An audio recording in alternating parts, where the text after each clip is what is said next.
Okay, so you stay in the middle, you said. Here. It will be nice to sit there, but that will take some production time. So we just sit here. Nataša in the middle. Come a bit closer. Yeah. So I'm very happy and pleased to introduce you, Vangjush. Yeah. Vangjush. Vangjush. And the second name is Vellahu. And Nataša Bodrožić as well. You watched the 6 videos, all from some different countries, but same problematic. Yeah. Let's say some parallel. Same but different. Same but different. Yeah.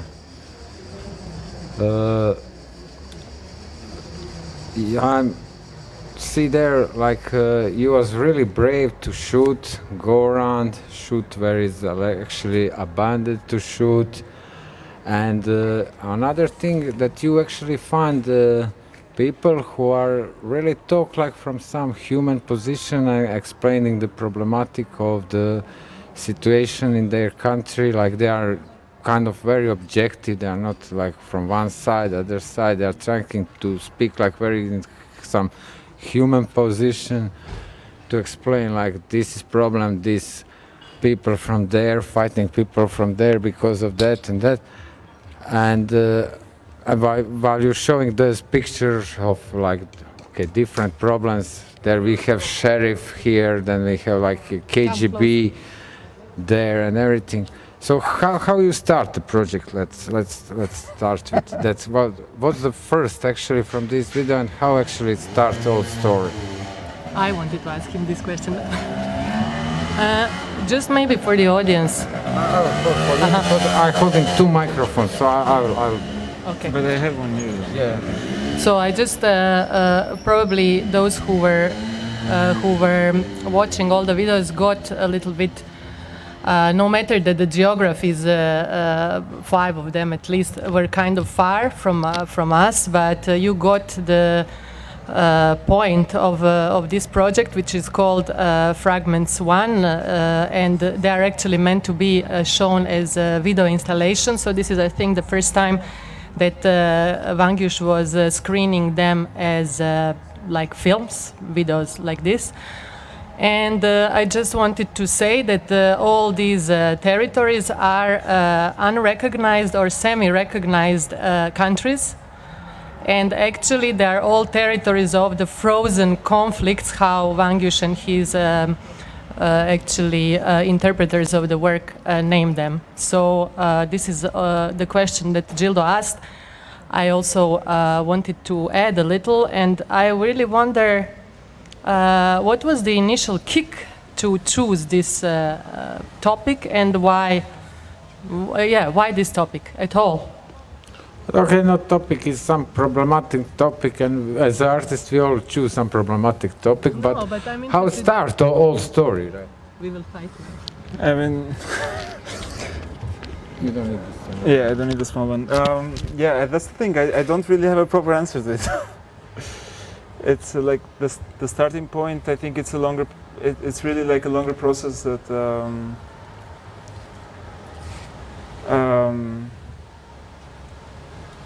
It starts. I think it already starts with like growing up in this kind of troubled times. At least for me, it was like this in Albania.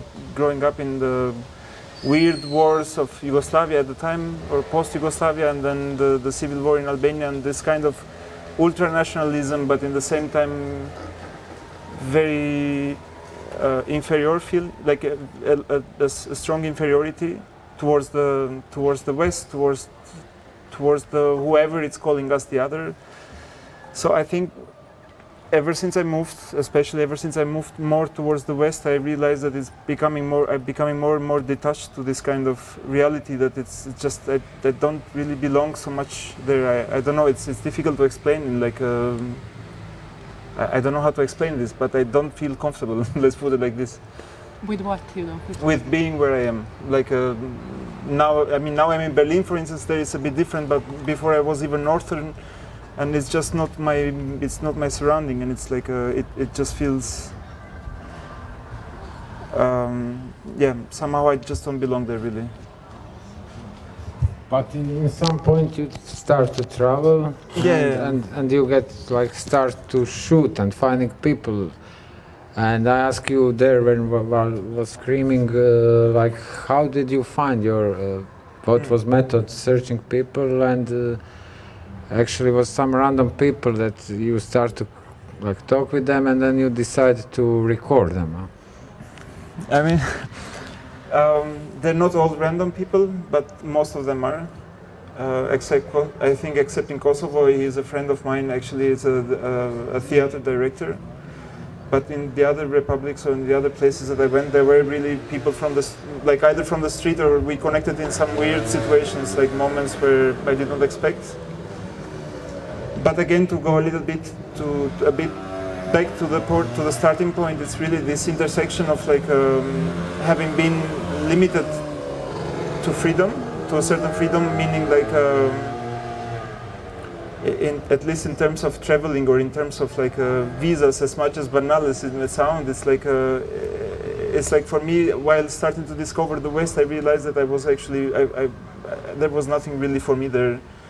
So then I go a step back, and then I go more back, and then I go more back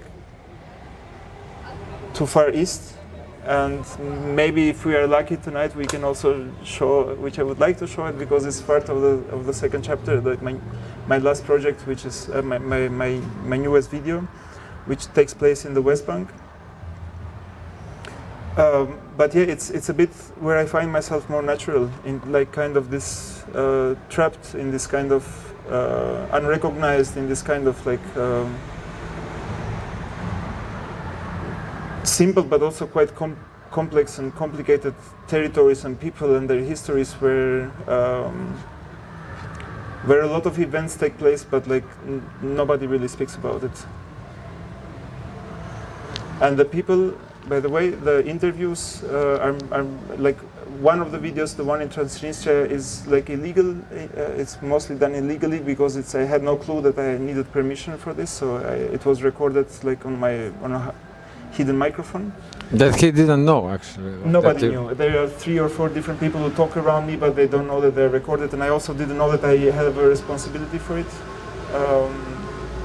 The rest, it's like people who were aware of the microphone, and most of the videos are actually filmed, and that's why I just realized again how difficult, in a way, it was coming as an individual, like not necessarily representing some kind of BBC or whatever, having access to like actually film things that 80% of these videos, except Kosovo, mostly they were mostly forbidden, either forbidden people or forbidden places to film. Like either they were military personnel, or either they were like locations like Varosha, for instance, which is completely off the limit, at least they say.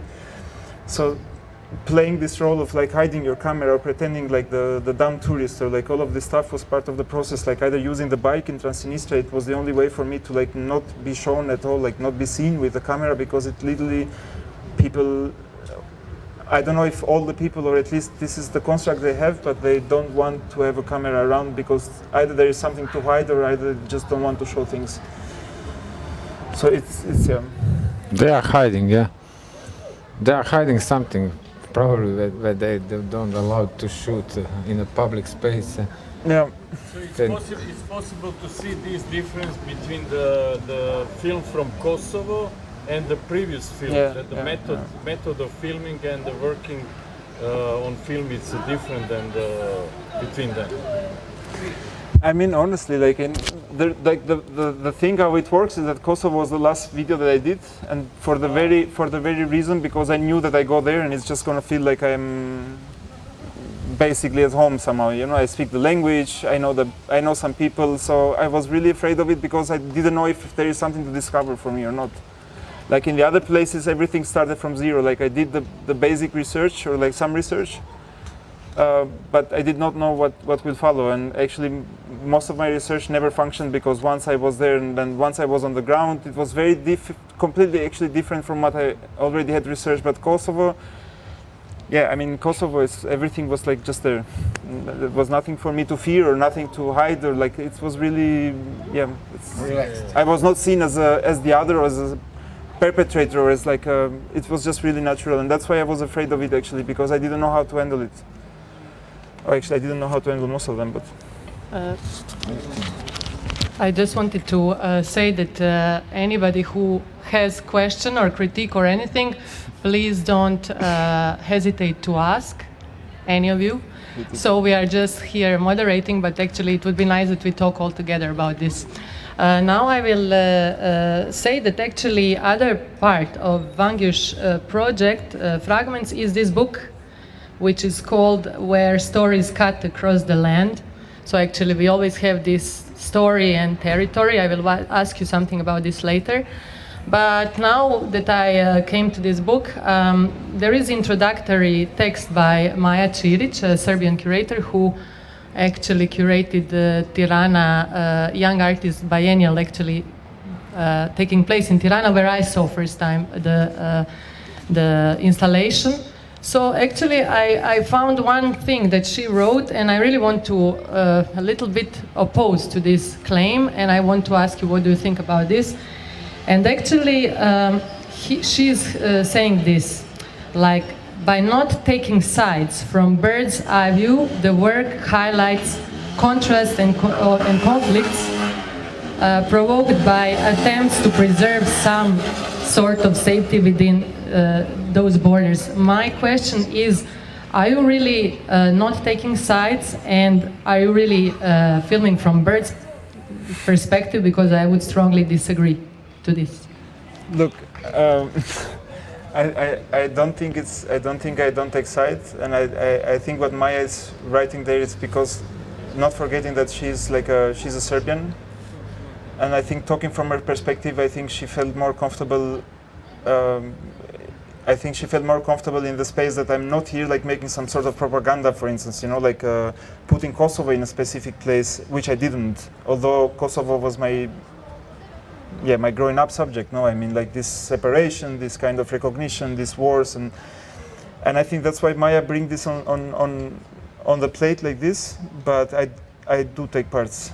As much as I try to remain neutral, because like I am this person who goes and like I don't know, I'm like, let's put it like this some curious person who is like interested in certain stories. But I mean, if you actually pay attention to these videos, I do take side, of course. And if there is a chance, we show the last video of that I did in the West Bank. I mean, it's obviously that's the only video where I completely show how strong I take part in. But I really think that what she meant in this text, and it's also her text, so I don't want to comment too much. But I really. But I ask you about your. Yeah, because I think it was sensitive, like having a solo show in Belgrade with this video among them, and having Maja Čirić, like a Serbian creator, writing about it. I think it's a bit of like it's a subject that needs to be treated softly, at least in the context of. It's not a provocation or something. Just I wanted to ask you, as author, do you agree with this? Because for me, it was not just in a Kosovo case, but in all the other cases, I see you quite present as some sort of triggering the story guy. What kind of questions, even in Transnistria, Abkhazia, wherever. So I wanted to ask you, because actually you have these projects in the zones, as you said, that were not supposed to be filmed. Then the consequence of this is a different sort of image that we see. And I could even relate to it as a poor image in Hito Styles' way. But then this confusion with the impartiality and all this is a little bit kind of contradicting to this. But I wanted to ask, like, what is the difference between, like, what do you think you were telling with these stories? For example, in comparison to journalistic reportage or even amateur camera, like tourists who just randomly go there. I mean, I just ask and you don't have to answer, but I can answer, it's fine. But yeah, you're spicy. with this. There is a mixture. I mean, the idea of travelogue. There is this idea of like traveling. I just said at the beginning that the idea of having this freedom of traveling, which in Albania only came at 2010, because until then, at least for non-privileged people, which I do consider myself, it was impossible to get access to any sort of freedom, especially in the West, but even in the East. So, by already having known a little bit what West was, as I said at the beginning, it became kind of either boring or either just not belonging, or it just didn't stitch to me. So then I turned my attention backwards. Yeah. And it's simply, I think it's just I think there is a form of familiarity that I'm talking about. It's like being in this destroyed building. It's not just the idea of showing these destroyed buildings because they are so exotic. It's like literally where the idea of scaffoldings, and that's part of my installation, and the idea of constructing and deconstructing is really the transition time of Albania, actually. You know, it's like if you see Albania 20 years ago and if you see Albania today, it's like so little actually in the same image. Huh? Like Pogradec, where I come from and where I grew up, was like almost a village, and today it's like I don't know, in a funny way I call it Miami Beach, you know, because it's like all of these big buildings which exploded in like 15 years, done by immigration money and so on, and mafia and whatever. But in terms of Hito, by the way, that you mentioned, I think we strictly refer as like the idea of the poor image and not necessarily. Yes, this is what I asked. Yeah, I mean, given the fact that I'm not a filmmaker or not a cinematographer, I don't really know what I am in that context, but it was a mixture of like a bit of the idea of tourism, as you mentioned, is true, because I also was curious to be in these places, and like I think the camera comes at a part where I because having a difficulty to like really use the camera openly, like, you know, in Omish, for instance, I'm pretty sure I could have taken my camera and just go and film everything I wanted, you know. I'm pretty sure it's much easier than where I was, you know, where like it's clear that every 5 meter or 20 meter you have a table saying it's forbidden to film, it's forbidden to take photographs. I think the idea of incorporating a bit the camera, which is always like a very low quality, what I've been using, mostly my phone, and like I'm talking about not even iPhone, but like really old phones that I used to have. I was just simply trying to actually catch what as much as I could, like what I catch with my eye, you know, like I'm there and I'm looking. I wasn't trying to make some cinematic, although they turned to be a bit cinematic, but that was not my intention actually. Which it's a bit opposite of what happens in the West Bank, huh? Like exactly. Yeah, there is a bit more because things have changed. I took a break, and then yeah. And just continuing a little bit on this, it's interesting. We have a question just after I finish this one. It's very short. It's interesting that you don't have two sides of the stories. Usually there is one person who tells you. So it's also unusual. Like I come first from political sciences, and I remember in the 90s we were taught to what is like objective journalism, and we were taught about this by the worst nationalist HDZ professors. So I'm really doubting journalistic objectivity and also this kind of two sources thing. So I'm just wondering, this is eclatant thing that you have only one voice, not the other side. We see the territory that is a territory which is kind of conflict zone. Somebody is having, but you just have one person that you talk to mostly, and then the paysage that should fill the story, or architecture or something like this. Of course, paysage is political. We see it all the time. We see it in your videos especially. So I just wanted to comment this. And maybe we take the question now, because this was more a comment. You want the mic? Thank you very much for showing this, let's say, set of films. Thanks. Yeah, thank you for showing this set of films. And, you know, looking at all these countries, you know, that are in struggle to be recognized. And so my question would be, do you see this as a kind of anti-imperial cinema? Okay, you can say these are not, you know, it's not cinematography, it's not, you're more, how would you define first, let's say, would you define your media, the media that you're using to show your recordings, and then would you, can you relate to this as an anti-imperial cinema? Because it's a strong statement, it's a beautiful statement actually, going there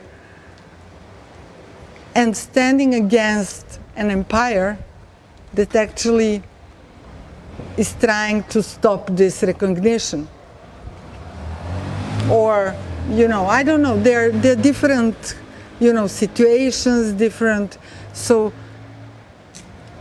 can you think about this to, I don't know, in relation to anti-imperialism, or? I think I will need the microphone to answer to it. Yeah. I don't think it's just anti-imperial, I think it's anti-colonial as well. Especially the video that you haven't seen yet, because it was like the West Bank. This is the same anti-imperial. I know. I like just, yeah. I know, it's just that the way is still continuing. I have a hard time actually talking about imperial or colonial. Actually, I would simplify it to occupation. It's simple as that actually. These are like, I don't want to talk about the next video because it's much easier for me at this moment, but like the idea of becoming a puppet or a proxy place, inconsidered, but actually we're talking about different powers playing in between. Because when we talk about Transnistria, when we talk about Abkhazia, I don't think it's so much about them as it's much actually who is fighting in their behavior. You said about like cinematography of anti-imperialism, no? I really don't want to talk some. Say cinematography. Okay. It's anti-imperial cinema. Yeah, yeah. No, yeah. I think it's yeah.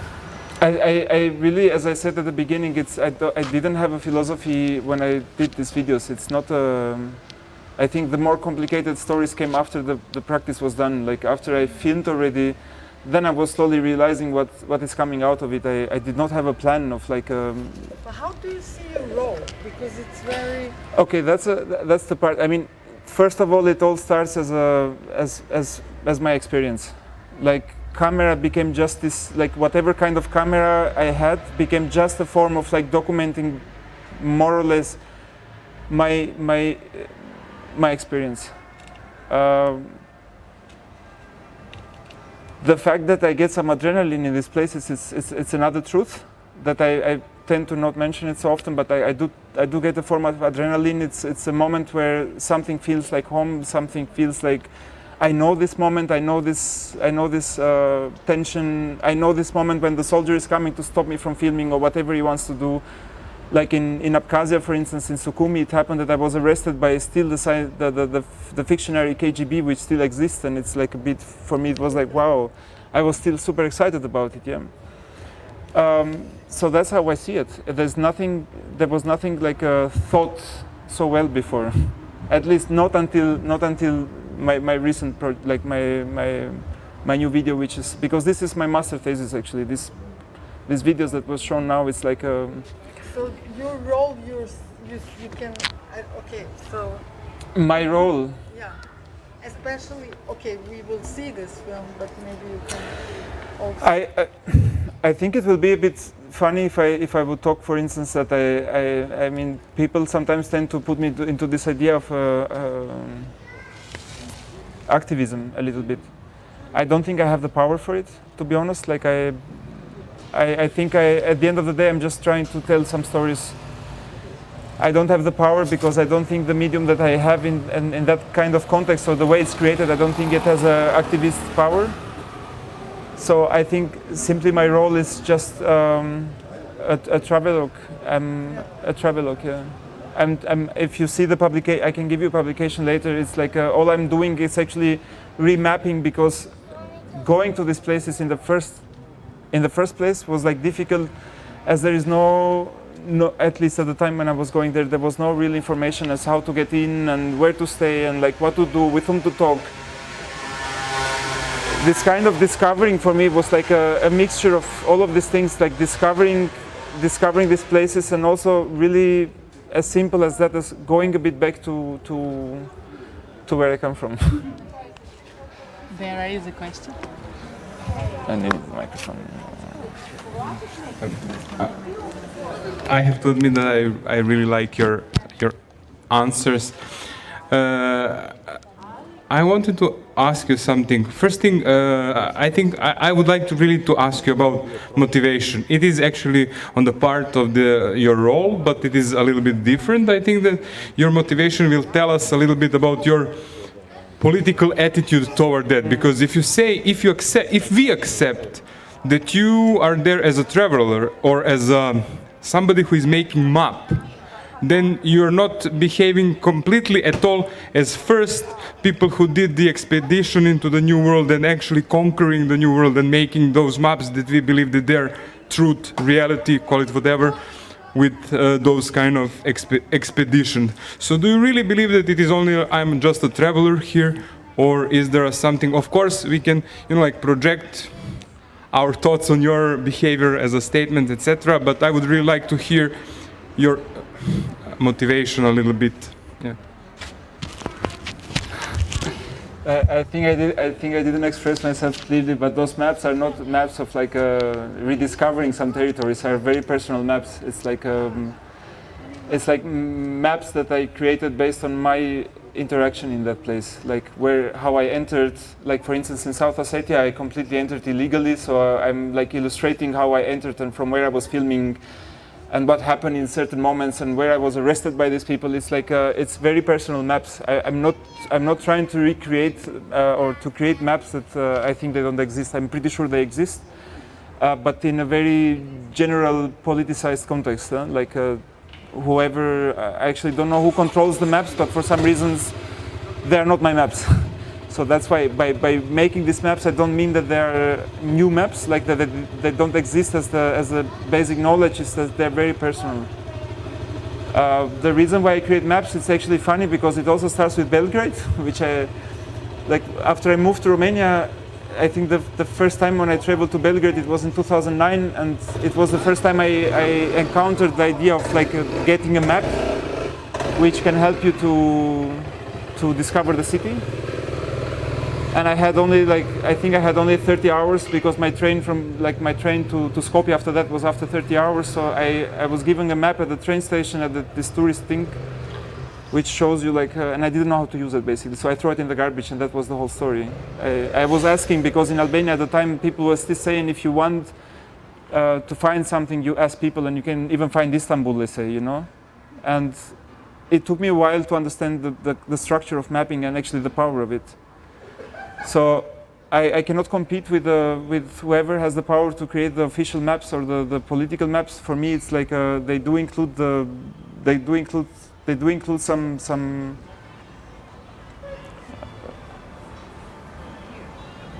like they do include some maps that do exist, but that's not my point there. My point is of like my own maps. They are they are just personal. So I'm not just this guy who goes and discovers and some Colombo or some stuff like this. It has nothing to do with it. But then the question of motivation is actually very precise, because if it is personal, then you have the proper, call it whatever, but answer for the motivation. If it's just adrenaline, I completely understand. No, it's not. Look, I'm working now on a project actually that I still haven't finished, but it's called Nalce. I've been doing like a lot of drawings which go back to '97, and it's like the sort of civil war or whatever unrest that we had in Albania at the time, and it's a thing that happened in Pograd. It's also in the city where I was born, and it's like after the government was restored and after the guns were they started collecting all the guns because it became illegal, and I don't know, there was a fee at the beginning or and then it became like jail punished and so on and so on. we started creating this thing which we call it nalce, and it's like they are handmade guns basically. And it's funny because I had to come to this point to actually realize the very beginning of all of these videos that that I already have done. It's just that the way I left Albania, it's been like it was a tough way of leaving that country. So I didn't want to deal so much with it, but now that I'm trying a little bit to deal with it, I'm also realizing where of all of this, even aesthetics actually are coming from. My interests are coming from. I don't know if I, to a certain point, answer more or less. It's good than nothing. Of course. No, but what I was trying to ask you also, we are a little bit, I can say I was a little bit confused, especially when I was reading the book also, about this constant claim for impartiality, neutrality, personal experience and all this. And these zones are really like very politically charged. Like that's why I asked why was the first trigger, but that's something like. But I don't think it needs an answer, honestly. I don't think it needs an answer. It's like you know, it's like when we say why we do something, and I just wonder sometimes, why don't we ask ourselves, why don't we do that thing, you know? Like, why do I go to the West Bank? Why don't you actually go to the West Bank? No, the thing is actually I did also some of your trips and exactly. those territories, and I have to say, and I'm just thinking out loud, like why did I want to go to Transnistria? Of course I was in Moldova and I had some also project related, but there is something with your personal experience going to these territories. There is also a body experience. There is different kind of like vectors shaping your movement, especially in Transnistria, where I was also taken from the street for crossing the road, where it was not zebra. So there is something in going there and some sort of I don't know, experience, not just like tourist or adrenaline. For example, I'm not adrenaline freak at all. And I'm not going to these places because of this. I'm just trying to see what do we actually, for example, actually Transnistria. I know what is, many Western people, even ex-Yugoslav people go there because we really have Rosa Luxemburg Street, we have Lenin in front of the parliament, we have all these, you know, communist symbols, and we do somehow get seduced or somehow we want them to be there still. And then when you, of course, enter, when you face the police there, but also reading before, you know this is the corporate state, and maybe, as one of the journalists said, maybe this is the future of Europe. We will all maybe be Transnistria in terms that the company is running the state. So it is not, I'm just trying to understand what this experience constitutes for you, because I've been there also in several of them, and just it's not something like a romantic paysage or just adrenaline, but I cannot I was a little bit confused with text and your kind of statements, and we are all a little bit trying to find out about this. I will just tell a very short story, and I think that will be my answer, as if that will be an answer. But like again, going back to my hometown Pogradec, it's like I don't know how many, but I'm pretty sure some people know about Ohrid. It's like Ohrid or Ohrid Lake. It's this lake that divides Macedonian side and Albanian side of so being born in Pogradec, at least as far as I remember from before the communism fell and so on, there were always these talks about Yugoslavia. You know, it's like I stand in front of the lake, I look ahead, and in a clear day you can see a bit of like some Ohrid stuff, like some mountains and a little bit of the castle. But is this really forbidden thing, you know? It's like we know there is a better life there, we know something is better, but like nobody really know how to answer. And the first intruders that escaped to Ohrid or to Yugoslavia at the time were people who built a boat, and at the night took the boat and tried to cross the lake. Some of them made it, some of them didn't. It took me really, I don't know how many years actually when I made it the first time to check out Ohrid, and I was kind of disappointed because I don't know why, like it didn't feel so much different, you know, like all of this that I expected, that there are these something else. And I mostly, as far as I understand, is those kind of, that I call the others, but there's those kind of people who actually consider us the others. Because Albania was, at least at the time, and probably still is, considered as the other person. You know, I've been emigrating for like 15 years now, and I'm in most of the time seen in this position of like the other. And I have a hard time, I have a hard time actually accepting, not just understanding, but I have a hard time accepting the fact that I'm the other, and therefore I don't know how to answer the fact why am I into this place, because I don't know why shouldn't I. Yeah. If that makes sense to your question, then I think Yeah. Yeah, okay, I'm sorry that, but you know, it's summer and even today life you need few hours more, but we are some kind of running out of time. So now it's questions: should we talk a bit more, or it's last time to show your films? I would like to show the video. Okay, so we just show the But video, nobody, I mean, and people then can. we will just sit and have just some conversation Understand. after. Yeah, informed. Yeah, okay. Okay. Thank you, Gilda. Thank you, Gilda. Vangjush, for. Thank you, Gilda. Thanks a lot, and thank you for struggling so much today to learn my name. Yes, Gilda, thank you for inviting me, and I really support your work. I know it's hard, but hold on. Yeah, and thank you. Thank you, Nataša, that you came, and I'm really happy All that the way you from are here. Trogir. Yeah. And he was with much hard time to come here. Okay, so All right. we'll just show film and then sit and discuss it. Niste rekli sutra. A pustit ćemo sad kratko. I don't know what to do with that.